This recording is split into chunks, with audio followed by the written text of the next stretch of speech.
दोस्तों, वैदिक पंचांग के अनुसार 31 अक्टूबर को यह पर्व हर वर्ष कार्तिक माह के कृष्ण पक्ष की अमावस्या को मनाया जाता है।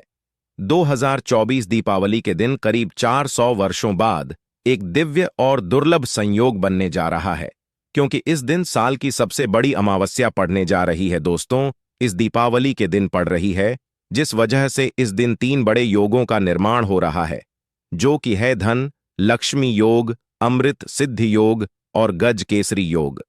दोस्तों, इन 3 योग के निर्माण की वजह से मां लक्ष्मी और महालक्ष्मी की असीम कृपा बरसने वाली है। और अगर इस दिन आप चुपचाप किसी को बिना बताए स्वास्थ्य से जुड़ा यह अचूक उपाय कर लेते हैं, तो आपकी सभी समस्याओं का हल संपूर्ण रूप से हो जाएगा। इस दिन स्वास्थ्य से जुड़ा यह अचूक उपाय आपकी हर परेशानी को कर देगा, चाहे वह धन को लेकर हो या सेहत या संतान की प्राप्ति को लेकर। इसीलिए दोस्तों, वीडियो को आखिर तक जरूर देखें। और दोस्तों, अगर आप भी अपने जीवन में भगवान श्री हरि विष्णु की कृपा पाना चाहते हैं, तो इस वीडियो को लाइक करके कमेंट में जय श्री हरि जय मां लक्ष्मी लिखना ना भूले। दोस्तों, दीपावली का दिन मां लक्ष्मी को समर्पित है। इस दिन मां लक्ष्मी को प्रसन्न करने के लिए कुछ लोग व्रत रखते हैं और पूजा करते हैं। इस दिन सच्ची श्रद्धा और भक्ति भाव से भगवान विष्णु की पूजा करने से सभी मनोकामना पूर्ण होती है। दोस्तों, स्वास्थिक अत्यंत प्राचीन काल भारतीय संस्कृति में कल्या का चिन्ह समझा जाता रहा है, इसीलिए कि किसी भी शुभ काम को करने से पहले स्वास्थिक चिन्ह अंकित करके उसका पूजन किया जाता है। मान्यता है कि ऐसा करने से कामों में सफलता मिलती है, क्योंकि स्वास्थिक के चिन्ह को शुभता का चिन्ह समझा जाता है। इस तरह स्वास्थिक का अर्थ अच्छा या मंगल करने वाला ऐसा बता गया है। मेन वर्णित है स्वस्तिक सर्वदा, अर्थात सभी दिशाओं में सबका कल्याण हो। इस तरह स्वास्थ्य एक शब्द से किसी व्यक्ति या जाति विशेष का नहीं, परंतु संपूर्ण विश्व के कल्याण या वासुदेव की भावना निहित है। किसी भी शुभ काम को करने से पहले गणेश जी का नाम लेते हैं, और हिंदू धर्म में स्वास्थिक को गणेश जी का भी प्रतीक समझा जाता है। वैसे तो किसी भी शुभ काम को पहले स्वास्थिक बनाकर ही था में रखते हैं और पूजा करते हैं, क्योंकि ऐसा करने से में खुशियां बढ़ती हैं। स्वास्थिक में 4 तरह की रेखाएं होती हैं और इनका आकार भी एक समान ही होता है। रावेद की भाषा में स्वास्थिक को सूर्य का प्रतीक समझा गया है और उसकी 4 भुजाओं को उपमा दी गई है। पौराणिक मान्यता है कि 4 दिशाओं यानी पूर्व पश्चिम उत्तर दक्षिण की ओर यह 4 भुजाएं इशारा करती हैं, और हिंदू धर्म में इनको 4 वेदों से जोड़कर भी कहा जाता है, यानी ऋग्वेद, यजुर्वेद, अथर्ववेद और सामवेद। स्वास्थिक की 4 रेखा सृष्टि से रचनाकार भगवान ब्रह्मा के 4 सिरों को दर्शाती है, और 4 पुरुषार्थ यानी 4 आश्रम, 4 लोग, 4 देवों यानी ब्रह्मा, विष्णु, महेश और गणेश की तुलना भी की गई है। इसके मध्य में जो बिंदु है मां लक्ष्मी की नाभि मानी जाती है, जिसमें से भगवान ब्रह्मा प्रकट होते हैं, और स्वास्थिक की 4 रेखाएं एक घड़ी में चलती हैं, जो संसार की सही दिशा में चलने का चिन्ह है। यह है स्वास्थ्य महत्ता। इस दिन घर के मुख्य द्वार पर शुभ मंगल चिन्ह स्वास्थिक स्वरूप बनाएं। आप चावल और कुमकुम की सहायता से बना सकते हैं, चावल और हल्दी के घोल से बना सकते हैं, या फिर कुमकुम यानी सिंदूर और घी, सिंदूर और तेल मिलाकर के भी बना सकते हैं। ऐसा करने से वास्तु दोष दूर हो जाता है, इससे मनोकामना हो की पूर्ति हो जाती, घर से क्लेश कलह बेचैनी दूर हो जाती है, तंत्र मंत्र क्रिया से भी रक्षा होती है। इसे शुभ काम के पहले अंकित किया जाता है, क्योंकि स्वास्थिक को मान सम्मान, सफलता और उन्नति का प्रतीक समझा जाता है। उपाय अलग होते हैं। अगर जीवन बहुत परेशानियां हो तो दीपावली के दिन तांबे या चांदी का स्वास्थिक प्राण प्रतिष्ठा करवाकर घर की चौखट पर लगवा दो। बाजार से अलग अलग साइज के मिल जाते हैं, उसे लाकर पूजा घर में रखकर पूजा करें। इससे घर में लक्ष्मी का वास हो जाता है।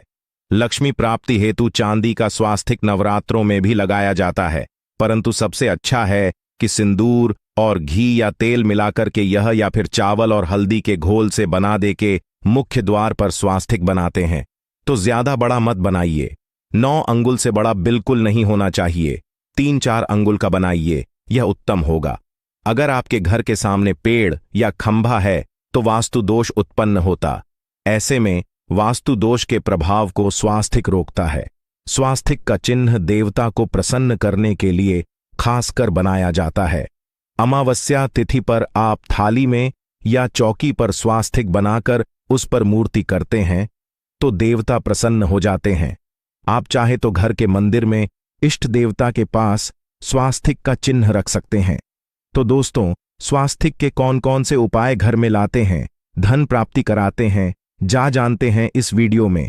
परंतु दोस्तों, उससे पहले आपसे रिक्वेस्ट करते कि वीडियो को लाइक जरूर करिएगा, दोस्तों को शेयर कर दीजिएगा, और अगर अभी तक आपने चैनल को सब्सक्राइब नहीं किया है तो चैनल को सब्सक्राइब करके बेल दबाइए। दोस्तों, इस एकादशी पर मुख्य द्वार की दहलीज के दोनों तरफ स्वास्थिक का चिन्ह बनाकर उसकी पूजा करें। स्वास्थिक पर चावल की ढेरी बनाएं और एक एक सुपारी रख दें। तो ऐसा करने से अपार धन की प्राप्ति होती है, कामों में सफलता मिलती है। इस दीपावली के दिन नहाने के पानी में तुलसी का पत्ता या बेलपत्र डालकर नहाई। यह स्नान के जल में जब आप बेलपत्र डाल देते हैं तो सभी तीर्थ स्थानों में स्नान करने सम्मान पुण्य फल आपको हासिल हो जाते हैं। आप चाहे तुम कुशा घास भी डालकर नहा सकते हैं। दीपावली पर भगवान श्री हरि विष्णु जी के साथ ही मां हौल लक्ष्मी और भगवान शिवा की पूजा करें। इस दिन इनके संयुक्त पूजन से आपके जीवन की सारी परेशानियां समाप्त हो जाती हैं। इस दिन आप अपने घर के पूजा स्थान पर एक में कुमकुम से स्वास्थिक बना लें। स्वास्थिक के ऊपर थोड़े से अक्षत और एक सुपारी रख दें। इसे 21 दिन तक वही रहने दें। बाद में सुपारी को उठाकर की मूर्ति के पास रख दें। 2 दिन तक यह बने रहने से आपके जीवन में कभी धनन की कभी कमी नहीं होती। इस दीपावली पर आप यह उपाय कर लेंगे तो लंबे समय तक यह आपको लाभ देता रहेगा। पितरों की कृपा पाने के लिए भी स्वास्थिक काम आता है। इसके लिए स्वास्थिक का चिन्ह घर के मुख्य द्वार के गोबर से बनाना चाहिए। इससे घर की सुख शांति बनी रहती है, पितरों की कृपा बरसती है। दोस्तों, कहा जाता है कि दीपावली के दिन पीपल की जड़ में अगर 1 लोटे जल में 1 छुटकी काले तिल और थोड़ी सी शक्कर डालकर जल अर्पित करें तो इससे पितृदेव की विशेष कृपा मिलती है और धन लक्ष्मी भी प्रसन्न हो जाती है। धन दौलत सुख सम यश मान सम्मान में वृद्धि होती चली जाती है। अगर आपकी कोई विशेष मनोकामना है, उस मनोकामना की पूर्ति के लिए आप एक विशेष उपाय कर सकते हैं। दोस्तों, कई बार लंबे समय तक हम किसी मनोकामना को लेकर चलते हैं, अनेक प्रयासों बाद भी पूर्ण नहीं हो पाती। ऐसे में दीपावली के दिन आप आसपास के किसी भी मंदिर में जाकर मंदिर की दीवार पर सिंदूर से उल्टा स्वास्थिक बना दें। मनोकामना पूर्ति की प्रार्थना भगवान से करें, जरूर पूर्ण हो जाएगी। और जब आपकी मन्नत पूरी हो जाए तब जाकर वहीं पर सीधा स्वास्थिक बना दें और भगवान को धन्यवाद दें। इस दीपावली पर भगवान श्री हरि की पूजा करेंगे तो उन्हें 2 हल्दी की गांठें जरूर अर्पित की और बाद में हल्दी की गांठ को पी कपड़े में लपेटकर तिजोरी में रख दें। आपने पहले भी हल्दी की गांठें रखी हो ई है तो उसको ही पूजक वापस रख दे। दोस्तों, दीपावली पर विष्णु जी की पूजा में उन्हें केसर कमल का पुष्प के लिए गेंदे का फूल अर्पित कर करें। जिस थाल को आप गन्ने से बजाएंगे उस थाल में भी सिंदूर से एक स्वास्थिक का चिन्ह जरूर बना लें। उस स्वास्थिक के दोनों तरफ 2 खड़ी रेखाएं भी बनाएं। फिर उस थाली को हुए प्रभु को जगाए मंगलाचार की। यह स्वास्थिक का चिन्ह आपके जीवन की सारी परेशानी को दूर करेगा, जीवन में खुशी। इस दीपावली के दिन विशेष मंत्र का जाप जरूर करें। आप मंत्र का जाप कर सकते हैं या फिर विष्णु जी के महामंत्र ओम नमो भगवते वासुदेव देवाय का, इसमें से किसी भी एक मंत्र का जाप कर सकते हैं। जो भी मंत्र आसान लगे उसका जाप कर ले। इस दीपावली के दिन अपनी मनोकामना की पूर्ति के लिए यह उपाय कर सकते हैं। आप तुलसी में जब अर्पित करेंगे तब एक लोटे में जल लेकर कर उसमें छुटकी हल्दी, 2-4 बूंदे दूध, थोड़ी सी मिश्री और एक छुटकी अक्षर डालकर ही अर्पित करें और शाम के समय तुलसी के समक्ष घी का दीपक जलाए। इस दीपक में 1 का रख दें और बाद में इस सिक्के को उठाकर संभाल के रखें। तुलसी को विष्णु प्रिय भी कहते हैं, इसलिए देवता जब जागते हैं तो सबसे पहले प्रार्थना तुलसी की सुनते हैं। वैसे यह सिक्का रोज के दीपक में भी आप डालकर दीपक जला सकते हैं। ऐसा करने से सस का सिद्ध हो जाएगा। फिर जब भी महत्वपूर्ण काम से आप घर से बाहर हैं तो इस सिक्के को साथ में रखकर निकले आपको काम में सिद्ध जरूर हासिल मिलेगी। इस दिन दीपक का उपाय जरूर ही करें। एक दीपक घर के मुख्य द्वार पर अंदर की तरफ से या फिर पास के किसी मंदिर में एक दीपक, तुलसी के नीचे एक दीपक अपने घर के पूजा स्थान पर इस दिन जरूर जलाए। पूजा के बाद जरूर करें। आरती की थाल में कुमकुम से स्वास्तिक बनाकर उस पर फूलों की पंखुड़ी ऑर्थो अक्षत रखकर फिर दीपक जलाकर प्रभु की आरती करें। सर्वोत्तम होगा, परंतु याद रखें कि भगवान श्री हरि विष्णु को अक्षत अर्पित नहीं किए जाते, मां लक्ष्मी को अर्पित किए जाते हैं। अगर विष्णु जी को अर्पित करना चाहते हैं तो हल्दी से रंगाकर रर ही पी ले, अक्षत अर्पित करें। तो दोस्तों, विधि विधान से इस दिन पूजा आराधना करें, स्वास्तिक के उपाय जरूर करें और विष्णु जी के साथ ही शिवाजी और माता लक्ष्मी की असीम कृपा पाको बनाएं। दोस्तों, मां लक्ष्मी की कृपा के लिए इस दीपावली के दिन स्नान करते समय पानी में एक चुटकी हल्दी डाल लें। इसके बाद स्नान करें और पीले रंग के वस्त्र धारण करके मां लक्ष्मी की विधि विधान से साधना करें। इस दीपावली के दिन श्री हारिका सबसे पहले गाय के दूध से और फिर शंख में गंगा जल भरकर स्नान कराए। इसके बाद उन्हें पीले रंग के वस्त्र अर्पित कर मानता कि इस दीपावली के दिन ऐसा करने से भगवान विष्णु का विशेष आशीर्वाद हासिल होता है। इस दीपावली के दिन मां लक्ष्मी की पूजा करते समय उन्हें केसर अथवा पीले चंदन या हल्दी का तिलक लगाए। साथ ही साथ भगवान विष्णु के प्रिय पीले रंग के फूल और पीले फल चढ़ाए। मान्यता है कि इस उपाय को करने से मां लक्ष्मी शीघ्र ही प्रसन्न होकर भक्तों को मनचाहा आशीर्वाद देते हैं। आपके नजदीक मां लक्ष्मी का मरना हो तो आप मां लक्ष्मी के अवतार भगवान श्री कृष्ण की मूर्ति की भी पूजा करके इस दीपावली का पुण्य फल हासिल करें। ईश्वर की साधना आराधना में मंत्र जप का विशेष महत्व होता है। ऐसे में राम दरबार की तस्वीर अपने घर में लेकर आए और श्री राम दरबार की तस्वीर का पूजन करें, या उनकी मूर्ति या उनसे जुड़ी किसी तरह की कोई चीज आपके पास है तो आप उनका पूजन करें। सारे देवी देवताओं का आपको आशीर्वाद मिल जाता है। हनुमान जी से लेकर सीता माता, भगवान श्री राम और अन्य देवी देवताओं का भी आशीर्वाद मिल जाता है। निश्चित तौर पर अपने घर के पूजा घर में एक साथ आप यह तस्वीर रख सकते हैं। इससे आपके जीवन में राज्य योग की हासिल हो सकती है। दोस्तों, इसी तरह यदि आप अपने घर के पूजा घर में या किसी अन्य स्थान पर यदि कोई तस्वीर रखना चाहते हैं और उसे लगाकर अपने घर में लाभ हासिल करना चाहते हैं तो अपने घर में या पूजा आपको निश्चित तौर पर त्रिदेव की तस्वीर या मूर्ति एक ही स्थान पर लाकर अवश्य रखनी चाहिए। ब्रह्मा, विष्णु और महेश, इन तीनों की संयुक्त से एक साथ तस्वीर अपने घर के मंदिर में या अपने घर में कहीं भी लाकर रख देनी चाहिए। समझा जाता है कि इन तीन देवताओं के एक साथ दर्शन करने मात्र से हमारे बड़े से बड़े विघ्न और बड़े से बड़े कर्ष ऐसे ही समाप्त हो जाते हैं। इसी वजह से इन तीनों की एक साथ में तस्वीर या मूर्ति लाकर आपको पूजा अवश्य करनी चाहिए। दोस्तों, अब बात करते हैं कि कुछ ऐसी तस्वीरें होती हैं या ऐसी मूर्ति होती हैं जिनको आपको अपने पूजा घर में स्थान ही नहीं देना चाहिए। यदि आपने इन तस्वीरों को या मूर्ति को अपने घर के पूजा घर में स्थान दिया है तो समझ लीजिए कि आपको कंगाली का सामना करना पड़ेगा या फिर देवी देवताओं की क्रोधदह का सामना करना पड़ेगा। दोस्तों, और एक बात बता कि मंदिर में कभी भी विषम संख्या में गणेश जी की मूर्तियां ना रखें, जैसे कि 1, 3 या 5 ऐसे रखना समझा जाता है। 2 मूर्तियों को एक साथ रखना शुभ समझा गया है। यदि आप सिर्फ गणेश जी की मूर्ति रखते हैं तो इसके अलावा किसी भी तरह की मूर्ति आपको नहीं रखनी चाहिए। दोस्तों, स्थापित करते वक्त ध्यान दें कि गणेश जी का चेहरा सदैव घर के मुख्य दरवाजे की तरफ होना चाहिए ताकि आपको अच्छे और सच्चे धन लाभ की हासिल हो।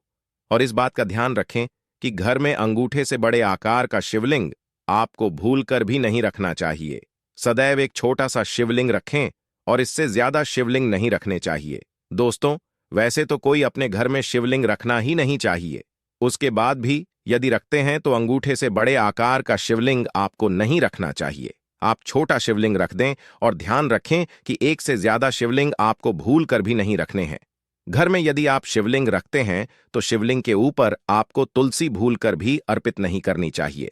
यदि आपने शिवलिंग रख लिया है और उस पर तुलसी अर्पण कर दी तो देवी देवताओं के का आपको सामना करना पड़े।